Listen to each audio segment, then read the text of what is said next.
এটার অর্থ হচ্ছে আল্লাহ সুবহানাহু ওয়া তাআলার নৈকট্য লাভ করা, তার সান্নিধ্য লাভ করা, তার জন্য কিছু উৎসর্গ করা, তার সান্নিধ্যে নিজের উৎসর্গীকৃত বস্তু পেশ করা।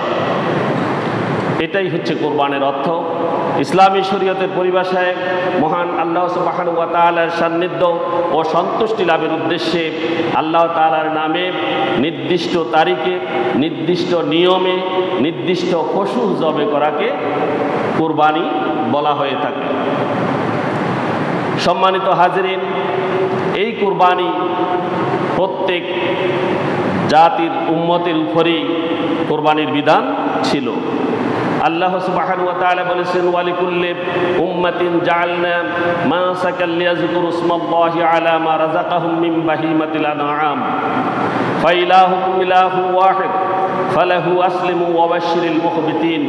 আল্লাহ সুবহানাহু ওয়া তাআলা বলেছেন, ওয়ালিকুল্লি উম্মাতিন জাআলনা মানসাকান, প্রত্যেক জাতির জন্য আমি কোরবানির নিয়ম করে দিয়েছি, প্রত্যেক জাতির জন্য। এই কোরবানি বিভিন্ন রকম ছিল, বিভিন্ন রকমের কোরবানি। আমরা পশু কোরবানি দিই, কেউ আবার ফসলের কোরবানিও দিত। বিভিন্ন রকম কোরবানি ছিল এক এক জাতির উপরে। লিয়াযকুরু ইসমাল্লাহি, যাতে মানুষ আল্লাহর নাম স্মরণ করতে পারে। কোরবানির উদ্দেশ্য কি? আল্লাহর নাম স্মরণ করা, আল্লাহর নাম যাতে স্মরণ করতে পারে, এজন্য আমি কোরবানির নিয়ম করে দিয়েছি। আলা মা রাযাকাহুম, এবং আমি তাদেরকে যেই রিজিক প্রদান করেছি, মিন বাহিমাতিল আনআম, চতুষ্পদ জন্তুর উপর। কিসের উপরে? চতুষ্পদ জন্তুর উপরে। ফাইলাহুকুম ইলাহুন ওয়াহিদ, তোমাদের ইলাহ তো একজন। আমাদের ইলাহ কয়জন? একজন। আল্লাহ বলছেন তোমাদের ইলাহ তো একজন। তাহলে যে ব্যক্তি এক ইলাহকে মানবে তার উপরে কোরবানি ওয়াজিব। তার উপরে কোরবানি কি? ওয়াজিব। আর ফালাহু আসলিমু, আর আল্লাহর কাছে তাকে কি করতে হবে? ওই যে ইলাহ একক, তার কাছে আত্মসমর্পণ করতে হবে। কি করতে হবে? আত্মসমর্পণ করতে হবে, নিজেকে সঁপে দিতে হবে, নিজেকে পেশ করতে হবে আল্লাহর কাছে। ওয়াবাশশিরিল মুখবিতিন, হে নবী আপনি ওই অনুগত যারা আমার কাছে আত্মসমর্পণ করেছে তাদেরকে সুসংবাদ দিন। কিসের? আমার জান্নাতের। আল্লাহ সুবহানাহু ওয়া তাআলা সে কথাই বলেছেন এই আয়াতে।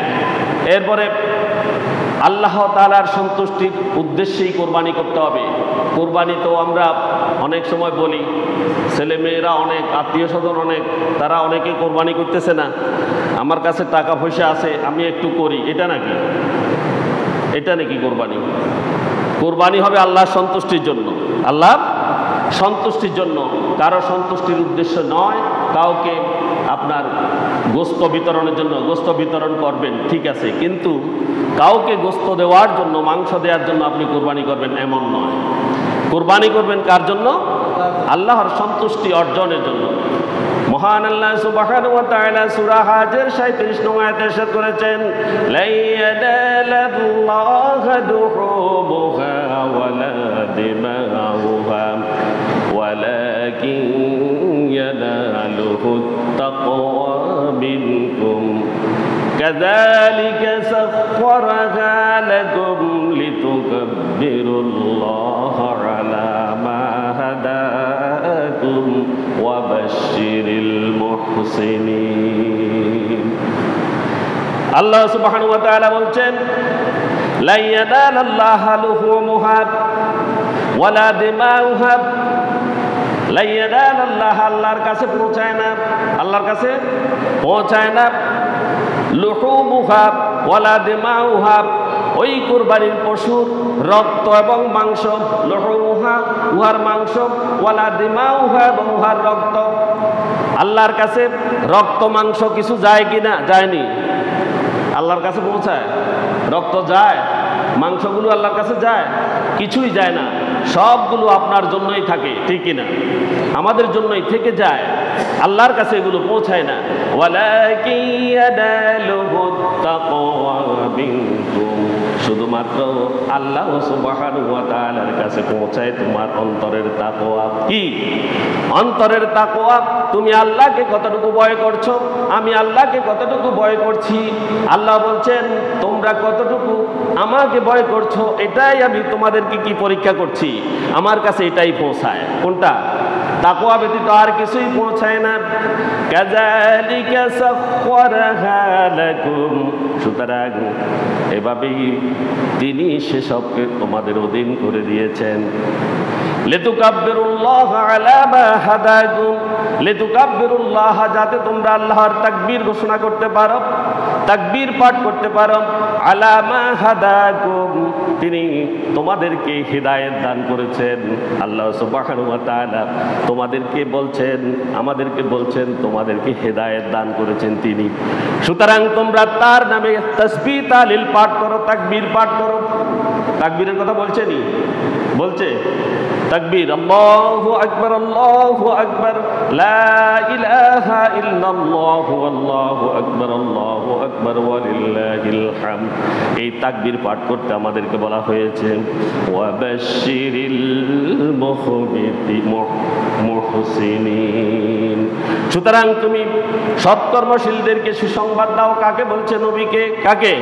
আমাদের রাসূলকে বলছে যারা এই সৎ কর্ম প্রদর্শন করে, যারা সৎ কাজ করে, তাদেরকে সুসংবাদ দাও। কিসের সুসংবাদ? আল্লাহর পুরস্কারের সুসংবাদ। কিসের সুসংবাদ? আল্লাহর পুরস্কারের সুসংবাদ। এজন্য আমাদেরকে কি করতে হবে?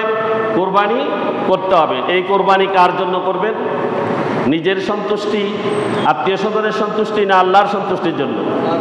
মহান আল্লাহ সুবহানাহু ওয়া তাআলার সন্তুষ্টির জন্য। এই কোরবানিটা কোত্থেকে এসেছে? এটা ইব্রাহিম আলাইহিস সালামের সুন্নাহ, ঠিক কিনা? কার সুন্নাহ? হযরত ইব্রাহিম আলাইহিস সালামের সুন্নাহ। আল্লাহর নবী হযরত ইব্রাহিম আলাইহিস সালাতু ওয়াস সালাম যখন আল্লাহর ওহী প্রাপ্ত হয়েছিলেন, তখন সেখানে মূর্তি পূজারক ছাড়া আর কেউ ছিল না।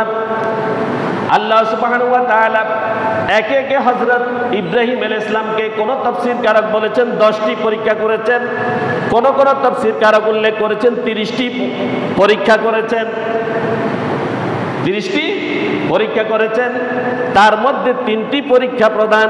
3টি পরীক্ষা কি প্রধান? 1 নম্বর, হযরত ইব্রাহিম আলাইহিস সালাম প্রথম এই পৌত্তলিকদের কাছে আল্লাহর তাওহীদের বাণী নিয়ে এসেছিলেন, যেখানে এককভাবে তিনি পুরা পৌত্তলিকদের সাথে তাওহীদের সম্পূর্ণ কি চলেছিল?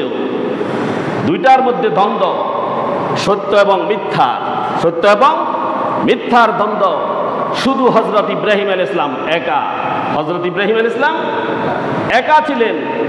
আর এভাবে তিনি, এটা তো বিশাল কাহিনী, সংক্ষেপে আমি এই কথা বলছি, তাদের সাথে তিনি চ্যালেঞ্জ করেছিলেন।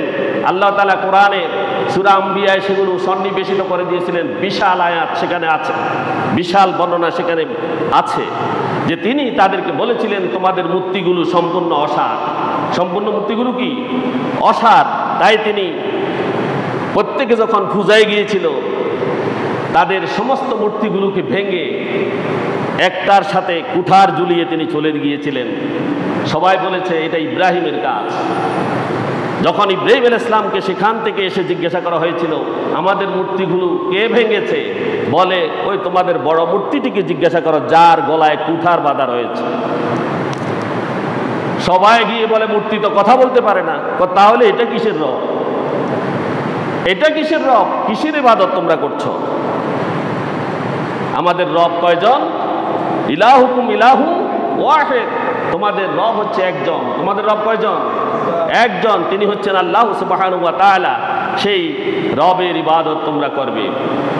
কোনো মতেই হযরত ইব্রাহিম আলাইহিস সালামকে যখন তারা ক্ষান্ত করতে পারেনি, অবশেষে তারা হযরত ইব্রাহিমকে মৃত্যুর ষড়যন্ত্র করেছিল এবং হযরত ইব্রাহিমকে আগুনের লিলিহান শিকার মধ্যে ফেলে দিয়েছে, অগ্নিকুণ্ডের মধ্যে ফেলে দিয়েছিল। এটা ছিল আল্লাহর পরীক্ষা। আল্লাহ পরীক্ষা। অগ্নিকুণ্ডে যখন তাকে পাঠিয়ে দেওয়া হচ্ছিল, তখন ইব্রাহিম আলাইহিস সালামকে জিবরাইল বললেন, হে ইব্রাহিম আপনি বলুন আমি আগুনকে কি ঠান্ডা করে দিই বা নিভিয়ে দিই। হযরত ইব্রাহিম বলছেন, আমার আল্লাহ দেখছে না, তুমি কেন নিভাবে? সুবহানাল্লাহ। ইমানি পরীক্ষায় তিনি কত শক্ত মজবুত, ঠিক কিনা? এরপরে আগুনে ফেলে দিলেন। আল্লাহ তাআলা বললেন, কুলনা ইয়া নারু কুনি বারদান ওয়া সালামান আলা ইব্রাহিম, হে আগুন তুমি ইব্রাহিমের জন্য শীতল এবং শান্তময় হয়ে যাও, শান্তিময় হয়ে যাও। আগুনটা সেরকম শান্তিময় হয়ে গিয়েছিল। এই কুরবানির মধ্যে তিনজন ব্যক্তি হযরত ইব্রাহিমের জীবনের সাথে জড়িত। কয়জন? তিনজন।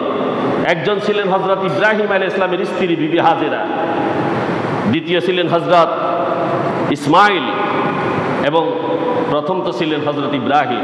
এই তিনজন তার পরিবারের সদস্য জড়িত। ঠিক কুরবানির সাথে আমাদের পরিবারের সকল সদস্যকে তাদেরকে অনুসরণ করতে হবে, হবে কিনা? কুরবানির ক্ষেত্রে সবাই পরিবারের যত সদস্য আছে এই তিনজনকে অনুসরণ করতে হবে কিনা? হবে না? এই তিনজনকে অনুসরণ করতে হবে। প্রত্যেকে তাকওয়াবান হওয়া উচিত, তাকওয়াবান হতে হবে প্রত্যেককে। হযরত ইব্রাহিম আলাইহিস সালামের এমন কঠিন পরীক্ষার পরে আগুন থেকে যখন তিনি বের হলেন, অতঃপর তিনি সেখান থেকে আল্লাহর এরপর বড় পরীক্ষা তার উপরে আসলো। তার দ্বিতীয় পরীক্ষা হচ্ছে যে তুমি তোমার স্ত্রী এবং সন্তানকে, এই দুধের শিশুকে, যখন হযরত ইব্রাহিম আলাইহিস সালামের সন্তান হওয়ার কোনো সম্ভাবনা ছিল না, ৮৬ বছরে তিনি উপনীত হয়ে গিয়েছিলেন। কত বছর? ৮৬ বছর। তার সন্তান হওয়ার কোনো সম্ভাবনা নেই। সে সময় আল্লাহর কাছে দোয়া করলেন, রব্বি হাবলি মিনাস সালিহিন, হে আল্লাহ আমাকে এক সৎ পুত্র সন্তান দান করুন। এই দোয়ার উদ্দেশ্য ছিল যে আমি ইব্রাহিমের পরে যেন তিনি নবী হয়ে এই মানব জাতিকে হিদায়াতের দাওয়াত দিতে পারেন। সুবহানাল্লাহ। এটা উদ্দেশ্য ছিল, এটাই। এই সন্তান আল্লাহ তাআলা দান করলেন। দান করে দেওয়ার পরে আল্লাহ তাআলার হুকুম হয়েছে যে তোমার সন্তান এবং বিবি দুইজনকে কোথায়? মরুভূমিতে রেখে তুমি সিরিয়াতে হিজরত করো। কত বড় পরীক্ষা! একে তিনি তাওহীদের পক্ষে এবং পৌত্তলিকদের বিরুদ্ধে তার অবস্থান, আবার ৮৬ বছর বৃদ্ধ বয়সে সন্তান দিয়ে এই সন্তান এবং বিবিকে নির্বাসনে দেওয়ার জন্য আল্লাহর হুকুম এবং সিরিয়াতে চলে যাওয়ার জন্য তাকে বললেন। আর হযরত ইব্রাহিম আলাইহিস সালাম তার বিবি এবং সন্তানকে নিয়ে ছুটলেন সেই মরুভূমির দিকে, সাফা এবং মারওয়ার ওখানে। যখন ছুটলেন তার বিবি বললেন, হে আমার স্বামী, আপনি আমাদেরকে কোথায় নিচ্ছেন? বলে মরুভূমিতে রাখার জন্য। সময় নেই, চলো। আবার বললেন, এটি কি আল্লাহর হুকুম? প্রশ্ন করলেন। বিবি হাজেরা প্রশ্ন করলেন, আল্লাহ তাআলা কি আপনাকে হুকুম করেছেন? হযরত ইব্রাহিম আলাইহিস সালাম একটা কথাই বলেছেন, হ্যাঁ। এই কথা বলার পর হযরত বিবি হাজেরা বললেন, যেই আল্লাহ সুবহানাহু ওয়া তাআলা আমাদেরকে মরুভূমিতে নির্বাসনের জন্য বলেছেন, সে আল্লাহ সুবহানাহু ওয়া তাআলা আমাদের খাবারের ব্যবস্থাও করবেন। সুবহানাল্লাহ। ঈমান কি জিনিস? আমাদের রক্ষাকর্তাও তিনি। মরুভূমিতে কিছুই নেই, শুধু একটি মাত্র শুকনো খেজুরের গাছ ছিল। পানির পিপাসা পেয়েছিল, সেখানে তিনি সাফা মারওয়া সাই করলেন। আমি সংক্ষেপে সামারি বলে যাচ্ছি। হযরত ইসমাইল আলাইহিস সালামের পায়ের আঘাতে সেখানে জমজম কূপ নির্মিত হয়েছিল, আপনারা জানেন। আল্লাহ তাআলা খাবারের ব্যবস্থা কিভাবে করেছিলেন, আল্লাহ তাআলা কিভাবে আবাদ করলেন, এটা লম্বা সূরা। সংক্ষেপে আমি এই কথাই বলছি। কোনো খাবার নেই, জনমানবহীন মরুভূমি, গাছ নেই, পালা নেই, কিছুই নেই। আর সেখানে হযরত বিবি হাওয়া এবং হযরত ইসমাইল আলাইহিস সালাম ব্যতীত আর কেউ নেই, খাবারও নেই। মহান আল্লাহ সুবহানাহু ওয়া তাআলা যখন সেখানে পানি দিলেন, আকাশে তখন সেখানে কিছু কাক পক্ষী উঠতে শুরু করলো, চিল। যখন এগুলো উঠতে শুরু করলো, তখন দূর থেকে সেই মক্কাবাসীরা দেখলো যে এখানে পানির ব্যবস্থা হয়েছে। পানি না হলে কাক চিল উঠতে পারে না। তারা সেখানে গেল, আর বিবি হাজেরা তাদের সাথে চুক্তি করলেন যে আসো, এখান থেকে পানি নিতে হলে আমাদেরকে কিছু খাবার দিতে হবে। সুবহানাল্লাহ। আল্লাহ সুবহানাহু ওয়া তাআলা সেখানে আবাদ করে দিলেন। তারা পানি নিল এবং তাদেরকে খাবার সরবরাহ করলো। আল্লাহ তাআলার মহিমা কি! আল্লাহ তাআলা কাউকে অভুক্ত রাখেন না এবং রিজিকের জন্য কাউকে কি করতে হবে না, নিজেকে পস্তাতে হবে না। যদি আল্লাহর খাঁটি বান্দা হওয়া যায়, বিবি হাজেরার মতো যদি নিয়ত শক্ত হয়, আর হযরত ইব্রাহিম এবং ইসমাইলের মতো যদি হওয়া যায়, তাহলে অবশ্যই খাবারের বন্দোবস্ত কে করবেন? আল্লাহ সুবহানাহু ওয়া তাআলা। এভাবে খাবারের বন্দোবস্ত হয়ে গেল। এ পাকে হযরত ইব্রাহিম আলাইহিস সালাম সিরিয়া থেকে মাঝে মধ্যে তার সন্তানকে দেখে যেতেন। আর যখন সন্তান বড় হয়ে গেল, যখন পিতার সাথে বিভিন্ন কাজকর্ম করার বয়সে যখন উপনীত হলো, তখন আল্লাহ কি বলেন? তৃতীয় পরীক্ষা। কোন পরীক্ষা? তৃতীয় পরীক্ষা এসে হাজির। মহান আল্লাহ সুবহানাহু ওয়া তাআলা আদেশ করলেন, তোমার পুত্রকে কোরবানি করো। কি করো? কিভাবে আদেশ করলেন? ওহির মাধ্যমে? ওহি দিয়েছিলেন? না, নেভার, নট। ওহি আসেনি, শুধু স্বপ্নে দেখিয়েছিলেন। কি স্বপ্নে দেখিয়েছিলেন? প্রত্যেকটি নবীর ওহিও স্বপ্নও ওহি। স্বপ্নও কি ওহি। তিনি যখন স্বপ্নে দেখলেন, তখন তার সন্তানকে তিনি বললেন তার স্বপ্নের কথা। মহান আল্লাহ সুবহানাহু ওয়া তাআলা সূরা সাফফাতের 110 থেকে 100 আয়াত থেকে 107 নং আয়াত পর্যন্ত হযরত ইব্রাহিম আলাইহিস সালামের এই কোরবানির বিষয় উল্লেখ করেছেন। সিরিয়া থেকে যখন হযরত ইব্রাহিম আলাইহিস সালাম তার সন্তান এবং বিবিকে দেখে যেতেন, মাঝে মধ্যে এসে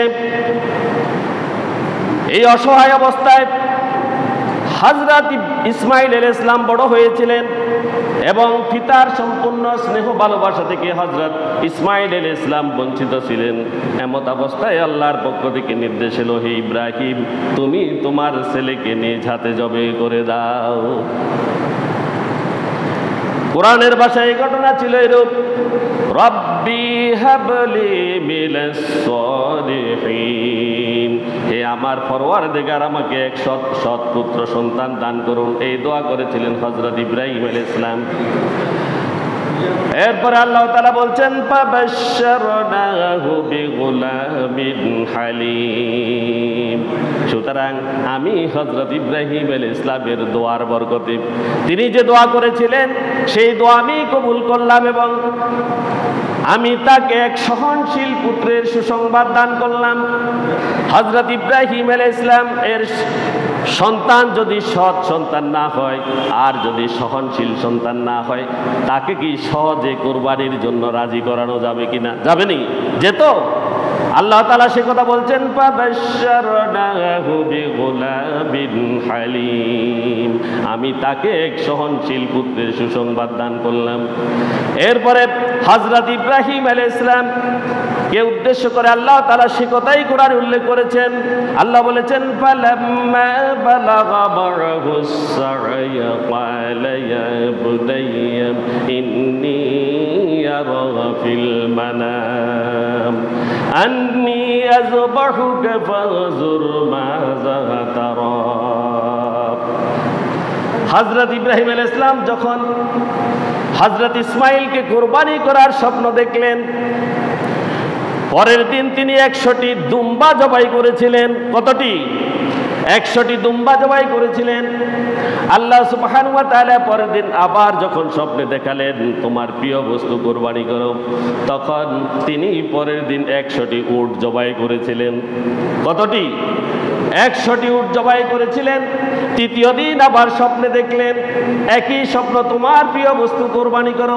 তখন তিনি ধরে নিলেন যে আমার সন্তানকে জবাই করার জন্য আল্লাহ সুবহানাহু ওয়া তাআলা বলেছেন। তখন আল্লাহ সুবহানাহু ওয়া তাআলা হযরত ইব্রাহিম আলাইহিস সালাম ইসমাইলকে যা বলেছিলেন সেই কথাটা কোরআনে সন্নিবেশিত করে দিলেন।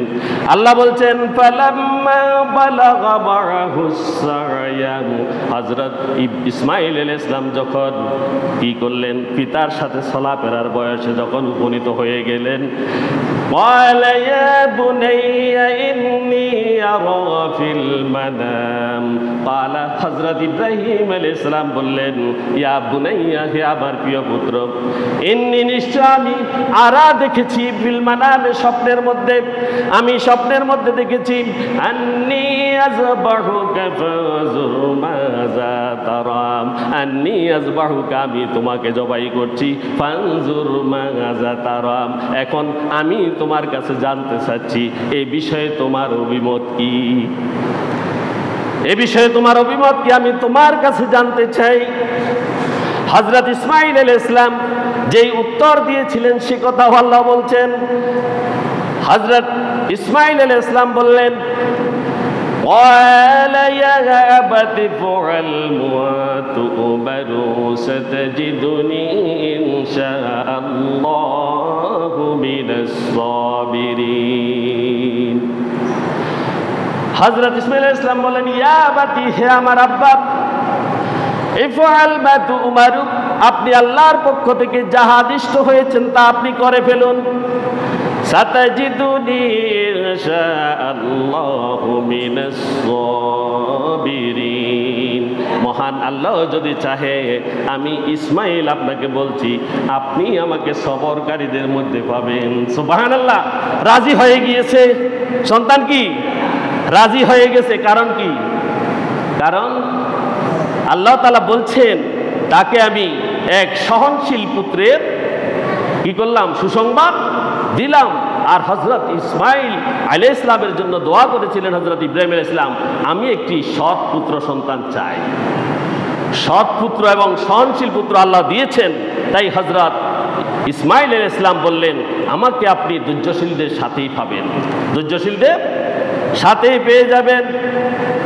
এরপরে পিতা পুত্র উভয়ে যখন রাজি হয়ে গেল মহান আল্লাহ সুবহানাহু ওয়া তাআলার আনুগত্য প্রকাশ করার জন্য, আল্লাহ সেই কথা কোরআনে বলছেন, ফালাম্মা আসলামা ওয়া তাল্লাহু লিল জাবিন, যখন পিতা পুত্র উভয়ে আনুগত্য প্রকাশ করল এবং ইব্রাহিম আলাইহিস সালাম যখন তাকে উফুট করে শায়িত করলেন। এখানেই তো বিশাল কথা। হযরতে ইব্রাহিম আলাইহিস সালাম তার সন্তানকে জবাই করার জন্য যখন উপুট করলেন আর পুত্রকে যখন জবাই করবেন, পুত্র জবে হতে যখন সম্মতি প্রকাশ করলেন, এ ব্যাপারে তাফসীরে মাআরিফুল কুরআনের মধ্যে লেখা হয়েছে, ইতিহাস ও তাফসীর ভিত্তিক কোন রওয়ায়াতে জানা যায় যে যখনই তাদের হযরত ইসমাঈলকে জবাই করার জন্য নিয়ে যাওয়া হচ্ছিল, তিন জায়গাতে শয়তান প্রতিবন্ধকতা সৃষ্টি করেছিল। প্রথমে শয়তান পিছন দিক থেকে গিয়েছিল, আবার তিনবার তিন জায়গায় গিয়ে বাধা দিয়েছিল। হযরত ইসমাঈলকে কানে কানে প্ররোচনা দিচ্ছিল, তোমার পিতা তোমাকে জবাই করার জন্য নিয়ে যাচ্ছে, কিন্তু হযরত ইসমাঈল আলাইহিস সালাম তা শুনলেন না এবং হযরত ইব্রাহিম আলাইহিস সালাম তাকে তিন জায়গাতে 7টি করে কঙ্কর নিক্ষেপ করেছিলেন। এটাকে আমরা এখন জমরা বলি। হাজিরা ওখানে যায়, জমরায়ে আকাবা, জমরায়ে উস্তা, এই যে জমরাগুলো আছে সেই জমরাগুলো সেখানে আছে, 7টা করেই তিনি কঙ্কর নিক্ষেপ করেছিলেন। অতঃপর যখন সেটা হচ্ছে বর্তমানে মিনাতে স্মৃতি, হযরত ইব্রাহিম আলাইহিস সালামের শয়তানকে কঙ্কর মারার স্মৃতি। অবশেষে পিতা পুত্র উভয়ে যখন এই অভিনব ইবাদত উদযাপন করার উদ্দেশ্যে কুরবানির স্থলে মিনায় পৌঁছলেন, তখন ইসমাঈল আলাইহিস সালাম তার পিতাকে বললেন, হে আমার পিতা, আমাকে খুব শক্ত করে বেঁধে দিন, আমাকে খুব শক্ত করে বেঁধে দিন, যাতে আমি বেশি চটপট করতে না পারি। বলবেনই এখন সন্তানেরা এমন বলবেন, কি অনুগত তারা, আল্লাহর প্রতি নিজেকে কেমন ভাবে তারা সুপর্দ করেছেন। জামার পরিধেয় বস্ত্র আপনি খুলে ফেলুন, এটি আপনি কাফনের কাপড় হিসেবে ব্যবহার করতে পারবেন। আর আমার জামার মধ্যে যেন, আমার জামা যদি চাহেন আপনি আমার মাকেও দিয়ে দিতে পারেন, আমার জামা দেখে আমার মা সন্তুষ্ট হয়ে যেতে পারে, আমার শোক আমার মা বলতে পারে। আর আপনি আমার জামার মধ্যে কোন রকম দাগ লাগাবেন না, রক্তের দাগ দেখলে আমার মা দুঃখ পেতে পারে। পিতাকে কথাগুলো বললেন সন্তান। হযরত ইব্রাহিম আলাইহিস সালাম তার চোখ দিয়ে ঝরঝর করে অশ্রু পড়ছিল, পানি পড়ছিল। এরপরে তিনি সন্তানের চোখকে তার জামা দিয়ে বাঁধলেন। বাঁধার পর তিনি ছুরি চালাতে লাগলেন। তিনি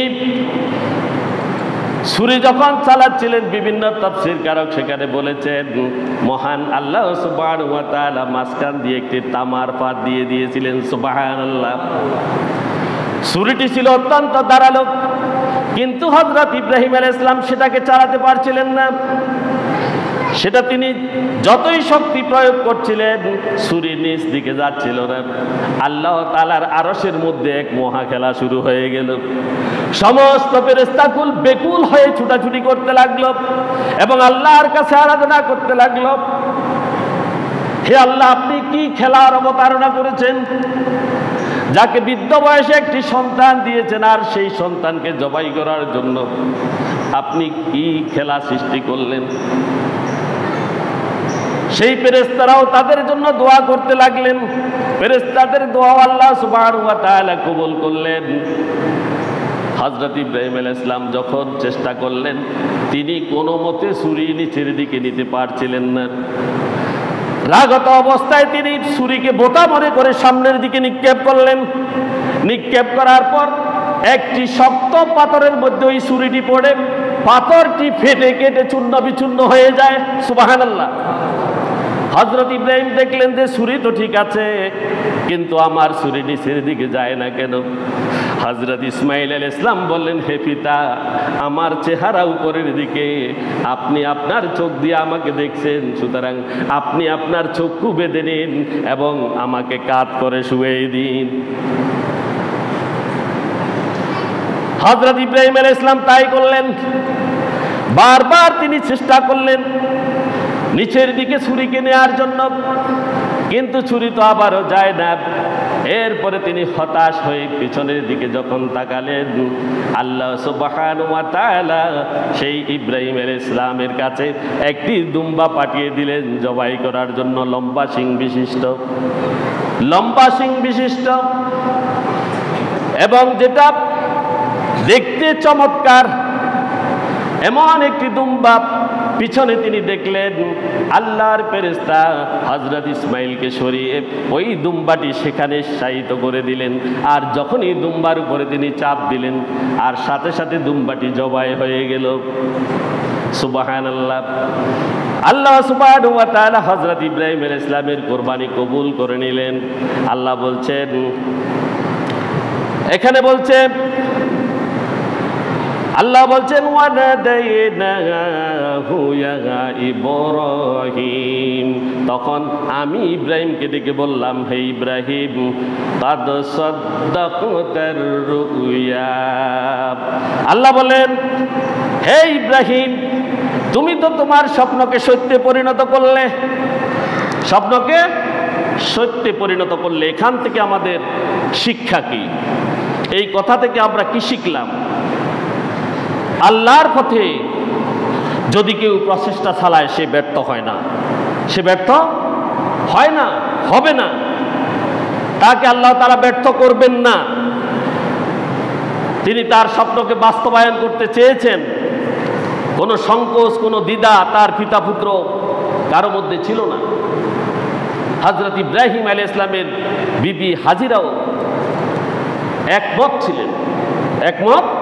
ছিলেন আল্লাহর হুকুম পালনের জন্য। আল্লাহ সুবহানাহু ওয়া তাআলা বেহেশত থেকে একটা দুম্বা পাঠিয়ে দিলেন। হযরত ইবনে আব্বাস রাদিয়াল্লাহু তাআলা বর্ণনা করেন যে এই দুম্বাটি আল্লাহ সুবহানাহু ওয়া তাআলা তার ফেরেশতাদেরকে দিয়ে 40 বছর জান্নাতে পালন করেছিলেন। সুবহানাল্লাহ।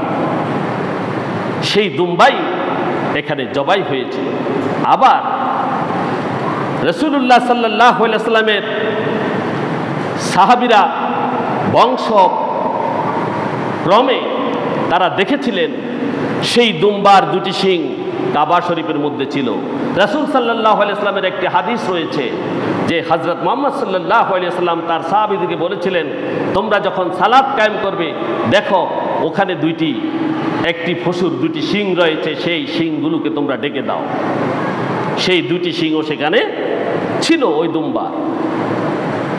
এটা থেকে আরেক কথা হচ্ছে, আল্লাহর আনুগত্য আমাদেরকে যে কোনোভাবেই করতে হবে, যে কোনোভাবেই আল্লাহর আনুগত্য করতে হবে। তাহলে আল্লাহ তাআলা আমাদেরকে পুরস্কৃত করবেন, তিনি আমাদেরকে পরীক্ষায় উত্তীর্ণ করবেন। যেমনিভাবে আল্লাহ তাআলা হযরত ইব্রাহিমকে বলেছিলেন, কাদ সাদ্দাকতা রুইয়া, তুমি তো তোমার স্বপ্নকে সত্য পরিণত করে তুমি দেখালে। এরপর আল্লাহ সুবহানাহু ওয়া তাআলা বলেন, ইন্নাকা যালিকা নাজজিল মুহসিনিন, আমি এভাবেই সৎকর্মশীলদের প্রতিদান দিয়ে থাকি। আমরা যদি সৎকর্মশীল হয়ে যাই, আমরা যদি আল্লাহকে বলে না যাই, সকল কাজে যদি আল্লাহকে আমরা হাজির নাজির জেনে যাই, আল্লাহর হুকুম বাস্তবায়নে যদি আমরা ভর্তি হয়ে যাই, আল্লাহ সুবহানাহু ওয়া তাআলা বলছেন, আমি সৎকর্মশীলদেরকে এভাবেই প্রতিদান দিয়ে থাকি। যারা সৎকর্ম করে আমার হুকুম মানে, আমি এভাবেই তাদেরকে প্রতিদান দিই।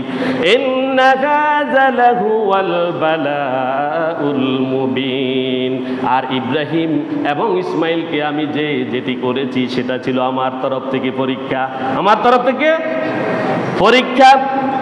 আচ্ছা, হযরত ইব্রাহিম আলাইহিস সালাম তিনি আল্লাহর নবী, তিনি কি একবারও আল্লাহকে বলেছেন যে আল্লাহ 80 বছর বয়সে আমাকে একটি সন্তান দিয়ে আমি কি দোষ করেছি যার কারণে আপনি আমার সন্তানটিকে জবাই করার হুকুম দিচ্ছেন?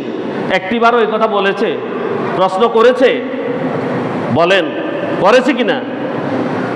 আবার এই কথাও প্রশ্ন করেননি, আমার এই নবজাতক সন্তানের কি সমস্যা, তার কি দোষ, তাকে কেন আপনি জবাই করবেন? এমন প্রশ্ন তিনি করতে পারতেন কিনা? আমরা সমাজে যদি কোনো সন্তানকে এরকম আল্লাহ আদেশ করে, কেউ কি প্রশ্ন করবে না, আমার এই নবজাতকের কি দোষ, তাকে কেন জবাই করার আদেশ করা হচ্ছে? বলবে কিনা? হযরত ইব্রাহিম আলাইহিস সালাম এই প্রশ্নও করেননি। আবার হযরত ইসমাইল আলাইহিস সালামও এই কথা বলেননি যে পিতা আপনি আমাকে কেন জবাই করবেন? পৃথিবীর কোনো পিতা কি কোনো সন্তানকে জবাই করে? এই প্রশ্ন কি তিনি করেছেন? কোনো স্ত্রী তার সন্তানকে পিতাকে জবাই করার জন্য দিতে রাজি হবেন না, কিন্তু বিবি হাজেরা রাজি হয়েছেন কিনা? এইভাবে যারা কোরবানি করবেন তারাও তাদের মতো সংসারের পুরো ফ্যামিলিকে আল্লাহ তাআলার একত্ববাদ এবং আল্লাহ তাআলার হুকুম আকাম মেনে চলার জন্য প্রস্তুত করা আমাদের দরকার আছে কিনা? না হলে কি আমাদের কোরবানি কবুল হবে নি? প্রত্যেককেই একনিষ্ঠ আল্লাহর বান্দা হিসেবে গড়ে উঠতে হবে। আল্লাহ তাআলা বলছেন, ওয়াফাদাইনাহু বিযিবহিন আযীম, আমি ইসমাইলের পরিবর্তে জবে করার জন্য এক মহান জন্তু সেখানে এনে দিলাম। ওই যে পশু, যে পশুটা, এগুলো বিস্তারিতভাবে কোথায় কোরআনে সন্নিবেশিত আছে। তাহলে আমরা কি করব? আমাদের এই যে কোরবানি, এই কোরবানির পশুগুলো আমরা কিভাবে জবাই করব? আমাদের নিয়তটা কি হতে হবে? আমাদের নিয়তটা কি হতে হবে? একদম খালেস। আমি হইতে হবে মুখলেস। আমি কার জন্য কোরবানি করছি? আল্লাহর জন্য। গোশত খাওয়ার জন্য নয়। রক্ত আমার কোনো কাজে আসবে না, চামড়াও আমার কোনো কাজে আসবে না। এবার এগুলো ব্যর্থও হবে না, এগুলাকে বাদ দেওয়াও যাবে না, কিন্তু আমার নিয়ত থাকবে এক, কার ভয়? আল্লাহর ভয়। আমি কোনো আত্মীয় স্বজন অমুক তমুক আপনার এই কোরবানি করে না, তাকে করার জন্য উফো টোকন দেওয়ার জন্য, মাংস দেওয়ার জন্য আমি কোরবানি করব না। আমি কোরবানি করব কার জন্য? আল্লাহ সুবহানাহু ওয়া তাআলার সন্তুষ্টির জন্য। যদি এমন হয় আল্লাহ সুবহানাহু ওয়া তাআলা মানুষদেরকে পুরস্কার দিবেন আর তাদের কোরবানি কবুল করবেন। এ বিষয়ে মহানবী হযরত মুহাম্মদুর রাসূলুল্লাহ সাল্লাল্লাহু আলাইহি ওয়াসাল্লাম বলেন, কোরবানির নিয়ত যদি সহি হয়, আল্লাহর ভয়ের যদি কোরবানি দেয়া হয়, তাহলে কোরবানির রক্ত মাটিতে পড়ার পূর্বেই তা কবুল হয়ে যায়। সুবহানাল্লাহ, কবুল হয়ে যাবে রক্ত মাটিতে পড়ার আগে। عن عائشة رضي الله تعالى عنها قالت أن النبي صلى الله عليه وسلم قال ما عمل ابن آدم يوم النحر عملا أحب إلى الله عز وجل من هراقة دم وإنه ليأتي يوم القيامة بقولها وأزلافها وشعارها وأن الدم ليقع من الله عز وجل بمكان قبل أن يقع على الأرض فتيبوا بها نفسا হযরত আয়েশা রাদিয়াল্লাহু তাআলা আনহা থেকে বর্ণিত তিনি বলেন রাসূলুল্লাহ সাল্লাল্লাহু আলাইহি ওয়াসাল্লাম ইরশাদ করেছেন কুরবানির দিন আদম সন্তান এমন কোন নেক আমল করতে পারে না যা আল্লাহর নিকট কুরবানি অপেক্ষা অত্যন্ত প্রিয় আল্লাহর কাছে পছন্দনীয় আর কোনো আমল নেই কুরবানি ব্যতীত কিয়ামতের দিন কুরবানির পশুগুলো তাদের শিং খুর এবং পশম সহ উপস্থিত হবে এজন্য বলা হয়েছে পশমওয়ালা ভালো পশমওয়ালা ভালো খুরওয়ালা ভালো শিংওয়ালা গরু কেনার জন্য কারণ ওই গরুগুলো ওই পশুগুলো শিং খুর ও পশম সহ কাল ময়দানে মাহশরে উপস্থিত হয়ে যাবে সেখানে সুবহানাল্লাহ কোরবানির পশুর রক্ত মাটিতে পড়ার পূর্বেই কোরবানি আল্লাহর নিকট সম্মানের স্থানে পৌঁছে যায় অর্থাৎ কবুল হয়ে যায় অতএব তোমরা খুশির সাথে কোরবানি করো কে বলছেন রাসূলুল্লাহ সাল্লাল্লাহু আলাইহি ওয়াসাল্লাম হাদিসটি তিরমিজি শরীফ ইবনে মাজাহ মিশকাত এবং অনেক হাদিস শরীফে উল্লেখ রয়েছে প্রত্যেক সামর্থ্যবান ব্যক্তির উপরে রাসূল সাল্লাল্লাহু আলাইহি ওয়াসাল্লাম বলেছেন প্রতি বছরে একবার কোরবানি করা ওয়াজিব প্রত্যেকটি সামর্থ্যবান ব্যক্তির উপরে প্রতি বছর কোরবানি করা কি ওয়াজিব আর যদি কেউ কোরবানি না দেয় সামর্থ্য থাকার পরে একটা বকরি কিনতে যত টাকা লাগে অন্যান্য বছরে 2-3 বছর করলো না 4 বছর করলো না বছর হিসাব করে প্রতি বছরের জন্য একটি বকরির দাম হিসাব করে ফিদিয়া দিতে হবে গরিব মিসকিনকে দান করে দিতে হবে কেউ যদি সামর্থ্য থাকার পরে যদি কোরবানি না দেয় অন্যান্য বছর কোরবানির অর্থ বুঝার সাথে সাথে অর্থ যদি না বুঝি থাকে তাহলে অর্থ বুঝলে তো দেবে আর যদি না বুঝার কারণে যদি ছুটে যায় তাহলে পরবর্তী বছরগুলোতে একটি বকরির দাম কিনে প্রতি বছরের জন্য একটি বকরি কিনে দাম দিয়ে ওটা গরিবদের মধ্যে কি করে দিবে দান করে দিবে তাহলে তার কোরবানি কবুল হয়ে যাবে ইনশাআল্লাহ বলেন ইনশাআল্লাহ সামর্থ্যবান ব্যক্তির উপরে প্রতি বছর কোরবানি করা ওয়াজিব عن مخنف بن سليم قال نحن نقوم مع رسول الله صلى الله عليه وسلم بعرفات قال يا أيها الناس إن على كل أهل بيت في كل عام أضحية حضرت মেহনাব ইবনে সুলাইম রাদিয়াল্লাহু তাআলা আনহু থেকে বর্ণিত রাসূলুল্লাহ সাল্লাল্লাহু আলাইহি ওয়াসাল্লাম বলেছেন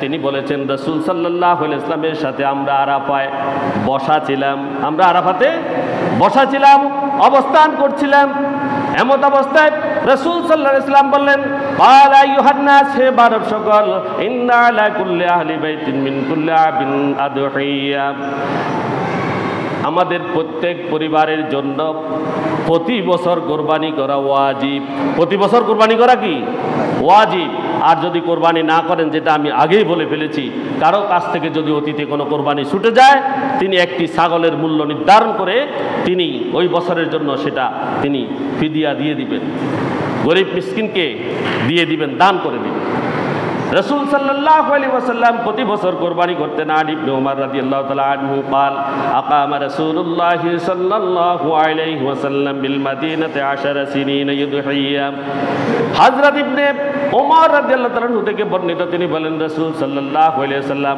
মদিনায় 10 বছর কোরবানি করেছেন তিনি মদিনায় কয় বছর ছিলেন কয় বছর 10 বছর কয় বছর 10 বছর তিনি মদিনায় অবস্থান করেছেন এবং ওই 10 বছরেই তিনি কোরবানি করেছেন এক বছরও তিনি কোরবানি বাদ দেননি সামর্থ্যবান ব্যক্তি যদি কোরবানি না করে তাদেরকে আল্লাহর রাসূল বলেছেন তোমরা ঈদগাহেও আসিও না কোথায় আসিও না ঈদগাহে আমার ঈদগাহে তোমরা আসবে না তোমাদেরকে আমি বলে দিচ্ছি এই কথা রাসূল সাল্লাল্লাহু আলাইহি ওয়াসাল্লাম বলে গেছেন আন আবি হুরায়রা রাদিয়াল্লাহু তাআলা আন্না রাসূলুল্লাহি সাল্লাল্লাহু আলাইহি ওয়াসাল্লাম ক্বালা মান কানা লাহু সাআতান ওয়া লাম ইউদাহি ফালাইয়াকরাবান্না মুসাল্লানা হযরত আবু হুরায়রা রাদিয়াল্লাহু তাআলা আনহু থেকে বর্ণিত, রাসূলুল্লাহ সাল্লাল্লাহু আলাইহি ওয়াসাল্লাম ইরশাদ করেছেন, যে ব্যক্তি কোরবানি করার সামর্থ্য থাকা সত্ত্বেও কোরবানি করে না, সে যেন আমার ঈদগাহে না আসে, সে যেন আমার ঈদগাহের দ্বারে কাছেও যেন না আসে।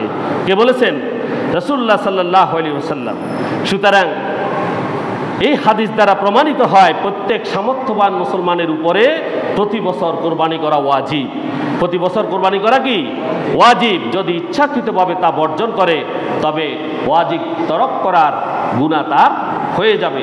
এই জন্য ওই যে সমাধান, ওখানে আমাদেরকে কি করতে হবে? ফিদিয়া দিতে হবে। আচ্ছা, 4 প্রকার জন্তুর কোরবানি বৈধ নয়। আমি সঙ্গে বলে দিচ্ছি, আমার সময় কোরআন দিয়ে চলে গেছে জানি না। 1 নম্বর হচ্ছে অন্ধ পশু যার অন্ধত্ব সুস্পষ্ট। অন্ধ পশু যার অন্ধত্ব সুস্পষ্ট, আমি গত জুমায় বলেছি।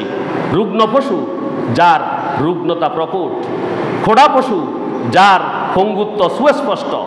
কৃষকায় পশু দুর্বল পশু যা জবাইয়ের স্থানে হেঁটে যেতে পারে না এবং যার হাড্ডি মজ্জা শুকিয়ে গেছে। হাড্ডি মজ্জা শুকিয়ে গেছে এমন পশু কোরবানি করা যাবে না। অনেক থাকলেও আমি কিছু মাসালা সংক্ষেপে বলেই শেষ করছি। যেটা আমরা বলেছিলাম, যে একটা কথা বলে দিই, আমরা জিলহজের 9 তারিখ ফজর থেকে 13ই জিলহজ আসর পর্যন্ত আমরা কি করব? প্রতিটি ফরজ নামাজের পরে কি তাকবীরে তাশরিক আমরা দেব। এটা এককভাবে হোক বা জামাতে হোক, তাকবীরে তাশরিক দিতে হবে। এরপরে জিলহজের 11 তারিখ থেকে 12 তারিখ সব সময় কোরবানি করা যাবে। 10 তারিখে তো করবই আমরা, রাতেও করা যাবে কোরবানি, তবে রাত্রে না করাই উত্তম। এই জন্য যে রাত্রিতে অনেক সময় জবাইয়ের সময় রক্ত কাটা নাও যেতে পারে। আর কোরবানির গোশত আমাদের সমাজে চালু আছে কিছু কথা, 3 ভাগ করতে হবে, 1 ভাগ গরিব মিসকিনকে, 1 ভাগ আত্মীয় স্বজনকে, 1 ভাগ নিজের জন্য। এইরকম কোনো হাদিস বা কোনো কিছু প্রমাণ নাই, কোনো কিছু প্রমাণ নাই। তবে কথা হচ্ছে, আপনি দান করলে তো সওয়াব, দান করলে কি সওয়াব। 3 দিনও খেতে পারবেন, পুরা বৎসরও আপনি ফ্রিজে রেখে খেতে পারবেন। কারণ রাসূল সাল্লাল্লাহু আলাইহি ওয়াসাল্লামের সময় কোনো ফ্রিজের ব্যবস্থা ছিল না। ছিল কি না? ছিল না। তখন লবণ মাখতে হতো, নষ্ট বা পচে যাওয়ার ভয়ে। এই জন্য এগুলো 3 দিনের মধ্যে শেষ করার কথা বলা হয়েছিল। এখন আমরা অনেকেই কি করি, এই কথাগুলো বলি, কিন্তু অনেকের মধ্যে ভয় থাকে না। ভয়ের কারণ নেই, আপনি ফ্রিজে রেখে সারা বছরও খেতে পারবেন। কোরবানির পশুর সাথেও আকিকা করা যাবে, তবে 7 নামের বেশি নয়। 7 নামের বেশি নয়। 7 নামের বেশি হলে কারো কোরবানি হবে না। এরপরে কোনো ব্যক্তি নিজের উপরে কোরবানি ওয়াজিব হয়েছে, কিন্তু তিনি তার আবেগের কারণে, কোনো মৃত ব্যক্তি, তার পিতা মারা গেছে, মাতা ইন্তেকাল করেছে, তার উপরেই তার নামে কোরবানি দেয়া, এটা হবে না। নিজের নামেই কোরবানি দিতে হবে, মৃত ব্যক্তির নামে কোরবানি হয় না। আবার অনেকে, আরেকটা হাদিস বলি, যে অনেকেই বলে যে আমরা 6 নাম, হুজুর 1 নাম রসুলের নামে দিয়ে কোরবানি করে দেন, বলে কি না? বলে। এটা বলবেন না আপনারা, কারণ রসুল সাল্লাল্লাহু আলাইহি ওয়াসাল্লামের নামে যদি কোরবানি দিতে হয় 1 নামের আলাদা টাকা দিতে হবে। কথা বুঝাইতে পারছি? টাকা না দিয়ে ওখানে যাই হুজুরকে 1 নাম বৃদ্ধি করলে কোরবানি হবে না। এজন্য সেই কথাও খেয়াল রাখতে হবে। আবার কেউ মান্নতের কোরবানি যদি করে থাকে, কোরবানি তো 4 প্রকার। মান্নত মানে নিয়ত করে না, এই মান্নতের কোরবানির গোশত সে নিজে খেতে পারবে না, এবং এই গোশত কোনো ধনী ব্যক্তিও খেতে পারবে না। এটা পুরোটাই গরিব মিসকিনকে দান করে দিতে হবে। যার উপরে কোরবানি ওয়াজিব এমন ব্যক্তি কোনো কারণবশত কোরবানি করতে না পারলে দিনগুলো চলে যাওয়ার পর একটি বকরির সদকা তিনি করে দিবেন। কোরবানির চামড়া পাকা করে নিজেও ব্যবহার করতে পারবেন, আর না হলে এটা এতিম মিসকিন দরিদ্র যারা তাদের কাছে এটা কি করে দিবেন, ভাগ করে বিতরণ করে দিবেন। তো আজ এ পর্যন্ত আমাদের সময় চলে গেছে। আমরা আল্লাহর কাছে তৌফিক কামনা করব, আমরা যতগুলো কথা বলেছি আমাদের তাকওয়া এবং আমাদের কোরবানির যে নিয়ম কানুন মাসালাগুলো সবগুলো যাতে আমরা আমল করতে পারি, আল্লাহর কাছে তৌফিক কামনা করছি। আল্লাহ আমাদেরকে তৌফিক দান করুন, করতে বলে আমিন। ওয়া আখিরা দাওয়ানা আলহামদুলিল্লাহি রাব্বিল আলামিন। আসসালামু আলাইকুম ওয়া রাহমাতুল্লাহি ওয়া বারাকাতুহু।